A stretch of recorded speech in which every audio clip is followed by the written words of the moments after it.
சென்னை நுங்கம்பாக்கம் ரயில் நிலையத்தில் இளம்பெண் சுவாதி கொலை செய்யப்பட்டது தொடர்பான புகைப்பட அல்லது வீடியோ ஆதாரங்கள் இருந்தால் கொடுத்து உதவுமாறு பொதுமக்களுக்கு அவரது குடும்பத்தினர் வேண்டுகோள் விடுத்துள்ளனர். கடந்த வெள்ளியன்று நுங்கம்பாக்கம் ரயில் நிலையத்தில் மென்பொருள் பொறியாளர் சுவாதி வெட்டி கொலை செய்யப்பட்டார். சென்னையை உலுக்கிய இந்த கொடூர கொலை சம்பவத்தில் குற்றவாளியை பிடிக்க 5 தனிப்படைகள் அமைக்கப்பட்டுள்ளன. இந்நிலையில் சென்னை சூளைமேட்டில் சுவாதியின் குடும்பத்தினர் இன்று செய்தியாளர்களை சந்தித்தனர். அப்பொழுது பேசிய அவரது சித்தப்பா சுவாதி கொலை தொடர்பான வீண் வதந்திகளை பரப்ப வேண்டாம் என்று கேட்டுக் கொண்டார்.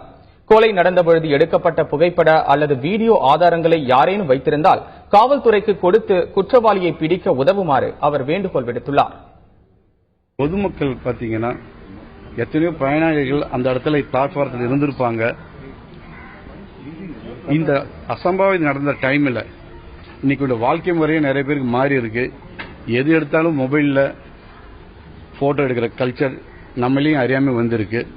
அந்த மாதிரி டைம்ல பொதுமக்களை யாராவது ஒருத்தர் ஏதாவது ஒரு சின்ன போட்டோவோ ஒரு வீடியோவோ ஏதாவது கொடுத்துருந்தீங்கன்னா அது நம்ம காவல்துறைக்கும் ரொம்ப உதவிகரமா இருக்கும்.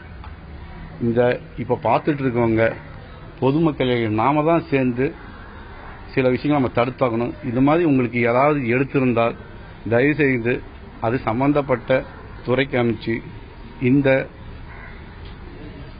கேஸுக்கு கொஞ்சம் ஒத்துழைப்பு கிடைக்கிற மாதிரி இருக்கும். தயவுசெய்து யாராவது வச்சிருந்தீங்கன்னா அது கொஞ்சம் கொடுத்தீங்கன்னா நல்லா இருக்கும். இதனிடையே ரயில் நிலையம் அருகே உள்ள கட்டிடம் ஒன்றில் பொருத்தப்பட்டிருந்த சிசிடிவி கேமரா ஒன்றில் பதிவான காட்சிகள் வெளியிடப்பட்டுள்ளது. சிசிடிவி காட்சியில் தென்படும் முதுகில் பை மாட்டிக்கொண்டு வேகமாக நடந்து செல்லும் மர்ம நபரே கொலையாளியாக இருக்கலாம் என்றும் கருதப்படுகிறது.